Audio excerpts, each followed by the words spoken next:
Just hours after the United States declared the TRF to be a Lashkar proxy that was responsible for the Pahalgam terror attack, has come Donald Trump's new, somewhat bizarre and unsubstantiated claim on Operation Sindoor. He has said that 5 planes were shot down in this war, where once again he has been desperate to try and take credit for his role in bringing the hostilities to a halt. I'm Barkha Dutt, you're with the Mojo Story. As we look at this big diplomatic story, let me introduce our guests on the program today. In a moment, we have Donald Trump making this bizarre claim, and I want to discuss it even as just hours ago, the United States of America declared the TRF to be a Lashkar proxy that was responsible for the Pahalgam terror attack. Let me introduce our guests on the program today as we try and make sense of Trump's rather schizophrenic mixed messaging when it comes to Operation Sindoor and India's concerns with Pakistan. Tavleen Singh, veteran journalist and author and columnist, is with us. Welcome, Tavleen. General Sharma is with us. General Rakesh Sharma, who's a distinguished fellow at the VIF. Good to see you, sir. Air Marshal Sanjeev Kapoor, military veteran, is with us. Good to see you, sir. And Rajat Sethi, political analyst, is with us as well. Welcome, everybody. Again, it's important to remember that 2 things have happened in the last few hours. One, the designation of the TRF, which is embarrassing for Pakistan because Pakistan defended the TRF, fought for it not to be named in the UNSC press release, and now the TRF has been recognized as the terror group responsible for Pahalgam. But hours later, in typical Trump doublespeak, schizophrenia, muddled Trump, craziness, call it what you will, comes this statement. Now, again, important to say, Donald Trump doesn't say who the 5 jets belongs to. He makes an open-ended comment. Take a look at what he said. Something I'm very proud of. We stopped a lot of wars, and these were serious. You had India-Pakistan that was going, and in fact, planes were being shot out of there. 4 or 5, but I think 5 jets were shot down actually. And Lindsay, that was getting worse and worse, wasn't it? That was looking like it was going to go. These are 2 serious nuclear countries, and they were hitting each other. You know, it seems like a new form of warfare. You saw it recently when you looked at what we did in Iran, where we knocked out their nuclear capability, totally knocked out. That's going to be gone for a long time. But there seems to be a hit and then another hit, a hit and another hit. It's a different thing. But India and Pakistan were going at it, and they were back and forth, and it was getting bigger and bigger, and we got it solved through trade. We said, you guys want to make a trade deal? We're not making a trade deal if you're going to be throwing around weapons, and maybe nuclear weapons, both very powerful nuclear states. Okay, so he's repeating his claim about trade, he's repeating his claim about his own role, and he's claiming without elaborating that 5 jets were shot down. He doesn't say which countries' jets were shot down. He simply says they were throwing weapons at each other, there was a possibility of nuclear war, and 5 jets were shot down. Before I come to the military veterans of this program, both Rajat and Tavleen, you've been talking somewhat about the narrative building that needed to accompany the military wins in Operation Sindoor. When Trump makes a statement like this, Rajat, I'll start with you. Are you concerned? Should we be concerned, or have we reached a point where we ignore Trump? I think the Nobel Committee should very quickly give the peace prize to him so that he can just shut his mouth and then get on to business. There are other important things than literally clamoring for that elusive Nobel Peace that he's so desperate to get. I just heard that I think the Syrian president also congratulated Trump for stopping the war in Syria, and he should be given another Nobel Prize. I think this is where megalomania of another level kicks in, where he so desperate to cling on to all the laurels that he can gather that the rationality has been thrown out of the window, and there is therefore no point in debating on what he says. It carries zero import from a strategic point of view, and certainly from India's point of view, India has made its point clear. Even if the Congress is willing to cling on to this narrative, they can table it again in the Parliament. The Parliament session is going to start soon, and I'm pretty sure they're going to ask. And the MEA, the minister concerned, and the defense minister are going to say the same things that the Indian government has said it ad nauseum, and they'll continue saying that. I don't see anything new coming out of this whole thing. This might as well be a pressure tactic of him. of the porters. But whatever it is, there is no country who is willing to go on and do a deal which is a one-sided deal with the US at this stage. So I cannot stitch the statements made by Donald Trump into a cogent argument myself.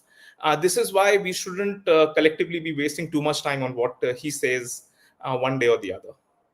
Tavleen, would you agree with that? That Trump is so bizarre, so contradictory. He's in so much trouble at home with the Jeffrey Epstein case. He's on the back foot with, well, we don't know electorally, but certainly in the media rhetoric, there's sort of fierce domestic issues that are distracting him. He says one thing one day, the other thing another day. When you look at this statement, and again, we've got to remember that just yesterday we were talking about the US designating the TRF as a Lashkar proxy responsible for Pahalgam. How do you see this mixed messaging coming out of Washington? Okay, we unmute Tavleen. Tavleen, are you muted at your end? Can't hear you. Yeah. Yeah. Can you hear me? Yeah. Yeah. I have an American friend who said to me the other day, he takes credit for everything. He takes credit for parting the Red Sea. Okay, so we shouldn't really, worry about that. What actually worries me more is the fact that because there has been a total lack of transparency in India on whether planes were shot down, how many were shot down, we should have been more transparent, in my view. The reason why we had to send all these MPs running around the world trying to make our cases, we did lose the narrative. And that I think is very important. We need to understand that two things have happened which should worry us a great deal. One is that we lost the narrative. Nobody really believes that, the story of us having fought to end terrorism here has disappeared. And it's suddenly there's an equivocation of India and Pakistan that is very, very worrying, because that hasn't happened. But isn't that also a degree of ignorance, Western bias, convenience? No. Let's not always have a chip on our shoulders. No, about I'm this. just saying these jets, whether one jet fell or four jets fell or no jets fell, how does it change the narrative, Tavleen? We have not been transparent enough about what happened. We still haven't caught the Pakistanis that are supposed to be involved in that Pahalgam attack. If we had caught them and brought them forward, we would have had a much stronger case to make. So I think what we need to worry about is our own story and the way it's being told. And I believe we're telling it very badly. Okay, so let me bring General Sharma and Marshal Kapoor in. General Sharma, I'll start with you. In fact, the CDS, Anil Chauhan, the analogy he drew, he said, how does it matter? I'm paraphrasing him here, but he said, how does it matter if you lose a few wickets, if you eventually win the match handsomely? You have such a dramatic victory that it doesn't matter if you lose some wickets along the way. That was his response to this entire debate over one jet, no jets, 5 jets, 4 jets, 3 jets. Tavleen's point is, why not just say what it is? If you had, it would have been a non-issue. In not saying it, you made it an issue. Do you agree? And how do you see Trump's statement? Thank you, Barkha, for inviting me. So I see it in a way that there is a historic way in which the militaries take it on after they have had operations of this kind. How many aircraft did the United States lose in Afghanistan? Why doesn't the United States tell us? There are some vague figures saying 150 and above, 160 and above, 170 and above. United States has not told in 20 years how many people, how many soldiers died. Did the Chinese say how many soldiers died in 1962 war, or the Korean War, or the Vietnam War?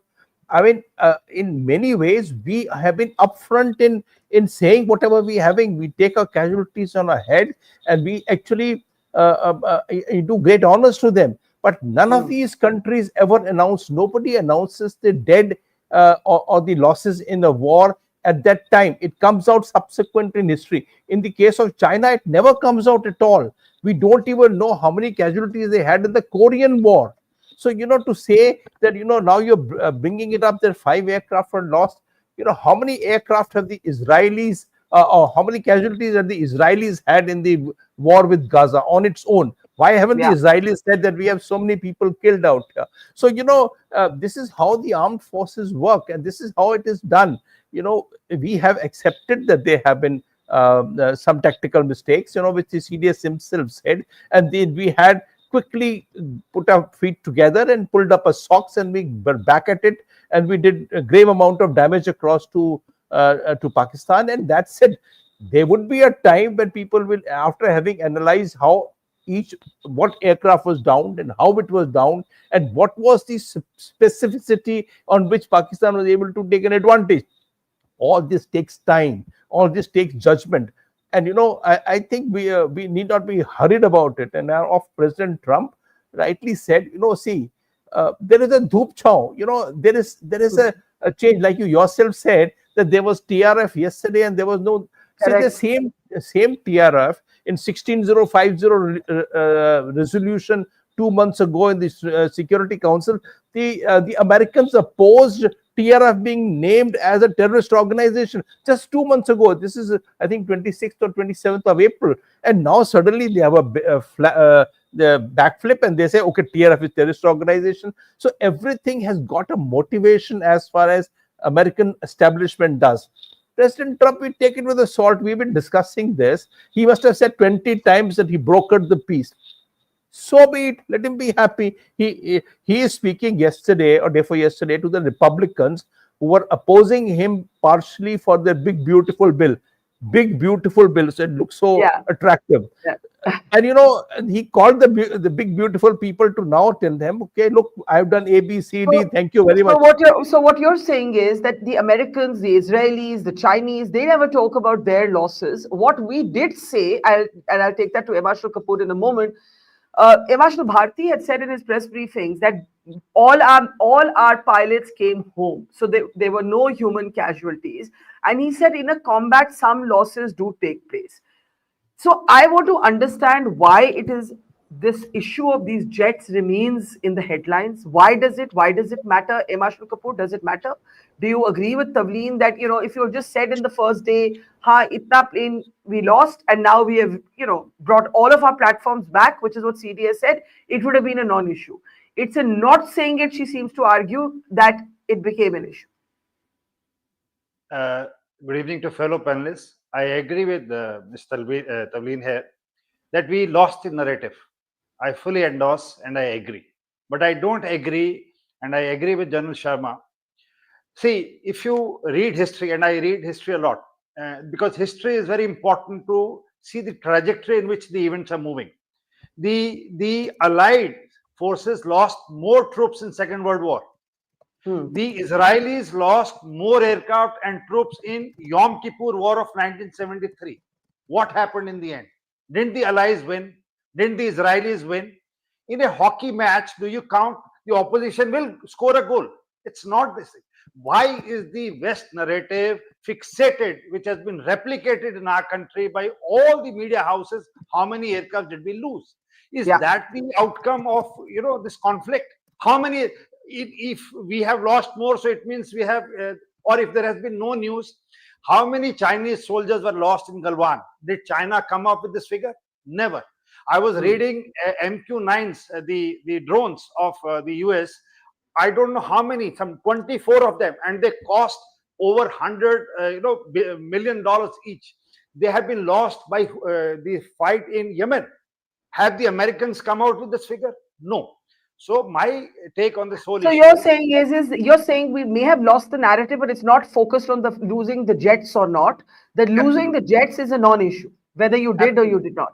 I personally tend to agree with you, by the way. I actually cannot understand how you can fight a war without any damage to man or machine. In this particular case, there was no damage to man. There may have been a damage to machine. It was conceded. It was alluded to by Air Marshal Bharti. It was talked about by CDS Anil Chauhan.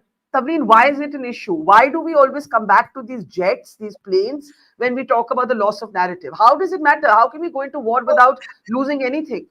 Yeah, no. One, don't compare what's happening now in any war with what happened in the Second World War, etc. There was no social media. There was no internet. There was no Grok and Chat GPT. There was nothing. So today you have to be more open, and don't compare us, for goodness sake, to China. China is not a democracy. We are meant to be the largest democracy in the world. Some amount of transparency is needed, especially when you've got everyone behind our government. But I mean, I want to know, where is the Pakistani who is meant to have who orchestrated the whole thing in Pahalgam? How come we don't hear about him now? Why, if we had made a better case, what we needed to do is prove, because what Pakistan keeps saying, I mean, that friend, that woman that you had a tussle with, Hina Khan, was talking to your old colleague Vasu the other day and saying, the world believes us, and India is a rogue nation. I couldn't believe what I was hearing. This is on Al Jazeera. India has turned rogue, and we are just trying to, make peace. This is all rubbish, but it's out there. So, But I mean, let's Tavleen, get real. my question to you is this. My question to you is only this. Just yesterday, the TRF, since you spoke about Pahalgam, the TRF, which India said is responsible, the Americans agreed that it is indeed responsible. So the same Pakistanis who were saying, oh, the TRF, it is just a forum, we have fought to save it, they have also had to take hits on the American confusion on how they look at this issue. Yeah, but he is equating the American president, I mean, he may be an idiot, he may take credit for everything under the sun. But the fact is that he is the president of America. And what I don't like to hear is India and Pakistan at the same level. We are not the same level. We have a jihadi republic next door. We are a proud democracy. And, I don't like that comparison. That's what I mean when I say we've lost the narrative. I think this hyphenation or rehyphenation that we speak about, we look at it in just a second, but I just want to play out to remind everybody the CDS did address this issue of losses in conflict, and I want to just remind everybody how he handled it. Take a look. Good afternoon, sir. Thank you for your insightful lecture on future wars and warfare. So my question is, what are the losses incurred or experienced by Pakistani side during Operation Sindoor, and from this, what can be the potential strategic insight we can draw for future conflicts and the evolution of warfare? Very nice question. When I was asked about losses on our side, I said these are not important. The results and how you act is important. So it would be not very correct to talk about losses. Means numbers, etc. Means I'll give a detailed kind of an answer on this. Usually in a match, suppose you go into a football match and you win 3-2, he scored 2 goals and you scored 4 goals, so that's an even challenge. But suppose you go on in a test match, cricket test match, and you win by any defeat, then there's no question of how many wickets and how many balls and how many players. It's any challenge. But since there is always this inquisitivity as to the result of your strikes, which was visible, which was a moral psychological domain and what was visible to us, all of us, not to us, to globally, to everyone. So, based on technical parameters like electronic intelligence, signal intelligence, at some point of time, we will take out this particular data and share it with us to answer those queries and inquisitiveness of people like you who keep telling me how many aircraft did we destroy, how many missiles did we destroy. We will make a rough assessment of that and come out with that short. One last question. Now, I personally thought that was the perfect response. Basically, his point was, sure, there have been losses, but if using a cricket analogy, Rajat, if you have an innings victory and the other side has an innings defeat, sure, you lost some wickets. How does it matter? We also have a very interesting comment from one of our audience members, Prasad, who says, Barkha, the British RAF F-35 was stranded in Thiruvananthapuram for 25 plus days. The British Royal Air Force has not released a single statement on that. And this, I guess, Tavleen, is for you. The Brits are a democracy, same with the US. So do go ahead, Rajat. Tavleen feels that opacity is an issue, not Trump. I believe the issue has been addressed and somehow there's some singular attention on these jets that I personally think are an absolute non-issue. What do you think, Rajat? Well, see, we are in a world where might is right. We've seen how Israel and the US were able to bomb Iran without conclusively putting out the evidences that this is how Iran has been able to up its game on the nuclear arsenal. The proofs aren't there. They still bombed the hell out of them. We're seeing similarly in Syria. Has Israel put forth the evidences that are required by the by some international standards? No. And here we have a country like Pakistan. Forget about the Pahalgam for that matter. We still haven't avenged what has happened with the previous attacks, where the evidences are ample proof. Let Operation Sindoor be dedicated to those terror attacks that have happened on our soil. Why do we always have to draw in that, okay, we need to establish the evidences before we will have that moral courage to go out and strike Pakistan? I think this causal link has to be removed. We need to, whenever this happens, we need to go out of our way, no matter what the cost is, to go and teach this rogue nation a lesson. And I believe this is absolutely right, where the Prime Minister has said it in no uncertain terms, that we will not give you evidences. If there is a terror strike, you will have a bloody nose, and you might not even have a nose. See, this is what I feel. Yeah. And now the other real problem is when the opposition parties, they start questioning and they start parroting the line that Pakistan or Donald Trump has been taking. And this is where you start sowing the seeds of confusion, sowing the narrative. On the narrative side, you start getting quoted onto televisions of Pakistan. And that's how, you continue to muddy the waters instead of coming in, keeping your politics aside and addressing the issue at hand. Has there been any Congress leader who has said that it doesn't matter what has happened from an operational standpoint, our military's operation was the best and we came out victorious? Has any opposition leader come out with conviction said this? They will say, oh yeah, the military did its job, but so and so. I mean, we have been the ones who've been calling out the MEA ambassadors and the high commissioners all around the world. They should have been doing a far better job in the 15-day hiatus when we were preparing for this strike. They didn't do their job, and I have been very vocal about it. But this doesn't give the opposition sort of some political brownie points to jump and try and I agree.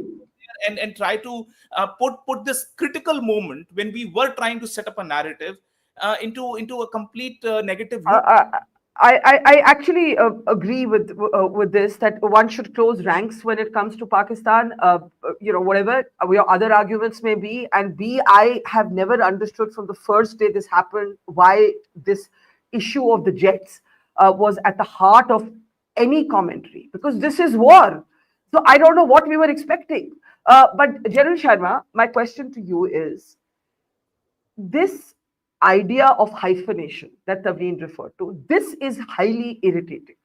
I think it's, when I was on the program of Piers Morgan program with Hina Ramani Khar, I literally felt my blood boiling, because she simply would not address the issue of the Lashkar-e-Taiba or the Jaish-e-Mohammed, Masood Azhar and Hafiz Saeed, who continue to operate with absolute impunity in Pakistan, right? The point is, I think what Tavleen is saying is the world should understand, the world should know, the world should not think this is only India's problem. And this India-Pakistan that Trump has brought back into the lexicon is very irritating. So it is. And I don't know whether we can get out of this relationship that United States has with Pakistan.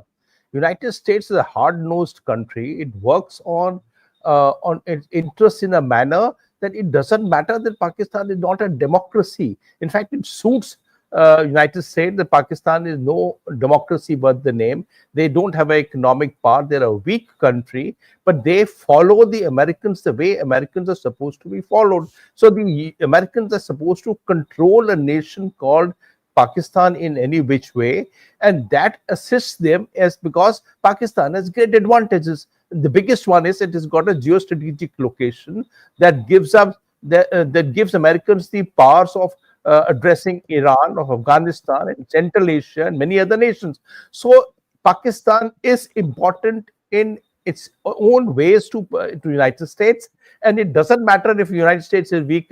Pakistan is a weak country. It suits them. It's a weak country. And on the contrary, on the Indian side, India is a stronger country, going on our own, climbing up the ladder on our own. We have a strong technological base. We are going. We may be having many things to be done still, but we are a country when we also have an autonomy historically and till today. That historically means that we are not a properly controllable country as far as United States is concerned. So the issue is that they are two neighboring countries. That's why they bring the issue nuclear. Drop of a hat, they bring the nuclear. Countries with nuclear weapons have been fighting conventional wars for quite some time. India has fought it, but every time they want to bring India and Pakistan, they drop the word nuclear in between, and they say it's a nuclear issue. Yeah, it's a bogey. It's a bogey. It's bogey, but it stands because it suits the Americans to keep talking about nuclearism. So, till the time the necessity of Pakistan as a nation remains for United States, this so-called talking with a hyphen, as we say, will continue. Aside of the fact is, there is no metrics worth the name in which Pakistan is comparable to India. No metrics whatsoever in which they can compare it. But then, yes, it suits the Americans to do so. Yeah, I agree, but there's an interesting comment. Barkha, we're getting too thin-skinned about being hyphenated with the Pakis. The US fought the Houthi rebels recently. Were they hyphenated? The US bombed Iran. Were they hyphenated? Hashtag get hyphens out. So I think the question to you, Tavleen, is, Trump may say India, Pakistan in the same sentence, but I mean, even Trump knows that there's no comparison. Hina Rabani Khar can say whatever she wants to. Yeah, no, but don't forget that Trump's sons are doing business with Nawaz Sharif's son also. Okay, so Trump is basically a businessman, and what suits him. Don't go by that. What really worries me as an Indian is that we've made this sound as though we're both equally to blame for what happened, whereas we should have stayed on that high moral ground, which is we've been attacked over and over again by this country. We still haven't avenged what happened in Bombay, 26/11. We need to tell our story in much greater detail. That 9/11 would not have happened if they had listened to us earlier. We've been saying for a long time the Pakistan is jihad central. But until 9/11 happened, nobody believed us. So that's what I mean by us not telling our story right. That's what I mean. I actually agree with that, because, on that same Piers Morgan show, it was shocking to me is that till I brought up Daniel Pearl, he was blank. When I was saying Lashkar, he was blank. When I was saying Jaish, he was blank. Exactly. The only two references he understood were Osama bin Laden, because the Americans took out Osama from Pakistan, and Daniel Pearl, because it happened in their part of the world, right? Yeah. So there I do agree. Why are we not out there telling our story? Yes. And we have to tell it more forcefully. Marshall. But Trump is an unpredictable fellow. And if we are going to get sucked into reacting every time Trump speaks, it's a waste of energy. It's almost like arguing with a troll. We pay attention because he's the American president, but he's like a troll president. Marshall? Yeah, my take on this issue and of the fellow panelists, the comments. It suits America in every way to have Pakistan with them. And to put it in Hindi, Pakistan unka ladla hai. Whatsoever he does, they will forgive him. वो बदमाशी करते हैं बच्चे, बुला ले, Coke P ले तो आप F-16 ले लीजिए. When he does something ऐसा मत करना, अभी आप AMRAAM ले लेना. The strike over Balakot, the agreement with the US was the F-16s will not use AMRAAM. India showed proof after Balakot strike. They said yes, we will look into it. Abhinandan's aircraft shot F-16. But the point which I am coming to is the complete weapons used by Pakistanis are Western in nature. Even the Turkish is the NATO member. So, barring a few Chinese weapons, most of the weaponry which the Pakistanis use, the West will never ever accept that the Indian and the Russian equipment took them out. This is point number one, because their industry will go. They will put a narrative to say that they were victorious and that the Pakistanis are, the greatest warriors. Just imagine the sweets of being distributed, after Operation Sindoor in Rawalpindi and, Lahore and other, as if they have won the narrative. And they have never lost any war in their narrative. They have never had 93,000 prisoners taken after 71 war. There is no Bangladesh created as per their narrative. And I was jokingly telling on some media channel, if there was no live TV, they would have won every match against India, and Virat Kohli would have been out on the first ball if there was no live TV. So that is how they have been able to brainwash their people. But look at America. The Syrian president now, was having a bounty of $10 million on his head in December 2024. In 6 months flat, he is received as head of the state by the American president in Riyadh. What more hypocrisy do you want to see? The same person. And look at this picture which you are showing now here. The funeral of the terrorist. Let's go back to the picture. Yeah. Who had $5 million bounty on his head is standing here in front of you. And what have they done? Nothing. So they have different yardsticks for different people. And that's my take about the Americans. I think the American hypocrisy is well established, but in closing comments, General Sharma, I want to remind you that Deputy Chief of Army, he made a very important point about China's role, right? So I think here I want to ask about the larger national security challenge for India. We have this unpredictable Trump, kabhi kuch. एक दिन TRF terror organization है, दूसरी this you loose talk about 5 planes. Then you have the Chinese basically giving live inputs according to the army in Operation Sindoor. How do we, we're almost looking at that 2.5 front scenario that the army has been wargaming for. You have tensions with China, you have tensions with Pakistan, you have a strained equation with the United States of America, you have problems with Bangladesh. What sort of challenge does this present right now? So it's a very interesting time, sir. This is the best time for us to start working and pull up our socks and do whatever the best we can. Look, United States and China are adversaries, but they are the biggest cooperators in many fields. India has to cooperate with China in any which way on economics and on trade, and there is no getting out of this. Let's be very clear about it. It is an essential part of our growth model that we have it, and China is the manufacturing powerhouse. It not only manufactures itself in China, it manufactures in large number of countries outside, and to get us going for the Viksit Bharat, we will have to trade across with China, and we can't get out of it. But having said that, the other part of the story is the geostrategic issues. The geostrategic issues is that Pakistan and China are cahoots. They are fused together. So what the deputy chief said, rightly so, it's being said that the satellite imageries are actually, it's been known, the Beidou satellites have been interoperable with the Pakistanis for a very long time. It did not happen in Operation Sindoor. It was known to us. The Shaheen series of exercises, which have been on for last 8-10 years from 2011 onwards, have been so closely knit. The Sea Guardian exercises have been so closely done within the Pakistan Navy and the plan. So the fact is that they are in totally 81% he said is the weaponry belonging to Chinese. So let's have two separate baskets altogether. One is the trade and economic relationship and political relationship as COs, BRICS, RIC, whatever you talk it.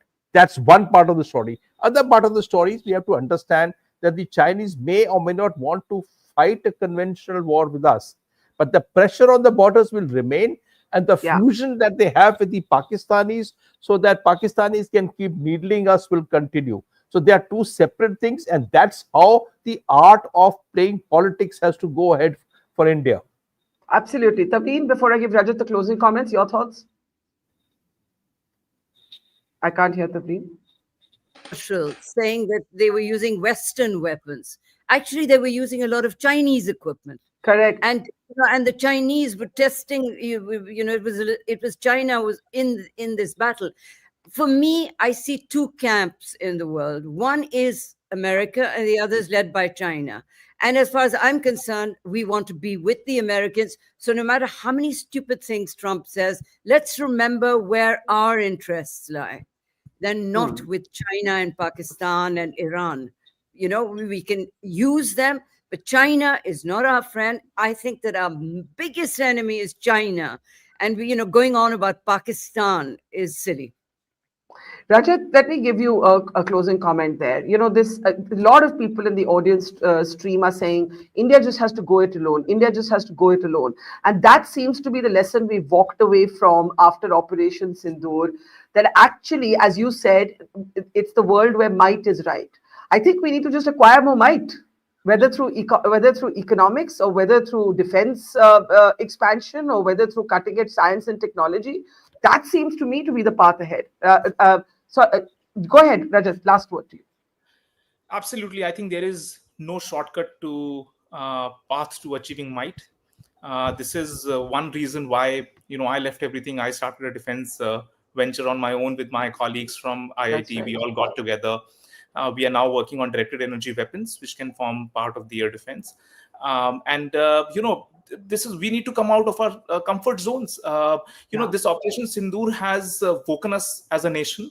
I see several of my juniors from IIT who've been studying and doing their PhDs, etc., are now keen to come back. We are in a world where where the public trust in US, I mean, there was a poll that I was part of in another channel, is at rock bottom. Common people in India do not trust US as well. Yeah. Russia, if you look at Russia, look at what happened in Iran. I mean, Russia, Iran have closer ties, and Russia couldn't do anything when the US and Israeli were pounding onto Iran. So right now, if God forbid, there is any kind of a crisis that befalls us, we are on our own, and we need to trust our capabilities as a nation. We've done that in the past when we had far fewer resources. Why? I mean, why is it that we need to have these external events to coax us? That motivation and that drive has to come in. And I believe we are seeing that reaching a tipping point where we as a country will be able to do a lot more, pivoting around the strength that we have on science and technology to give the capabilities to our armed forces to fight the modern warfare with all the might that we can muster. Absolutely. I don't think anyone would disagree with what you've just said, except that we're heading into a parliament session where I expect Trump's remarks to be certainly cited by the opposition. They seem to have indicated that on social media. The last thing we need to do right now is appear to be a country quarreling amongst ourselves when there are so many external challenges. The solution has to come from, I think, within. We leave it there. Rajat, Sethi, Tavleen, Singh, Emma Kapoor, Gerald Sharma. Always a pleasure. Have a great weekend, everybody. Namaskar and see you soon. Thank you. It's great to see you here. Thank you for watching our work. If you haven't subscribed yet, don't forget to click the bell icon and subscribe to Mojo Story and support independent, robust journalism.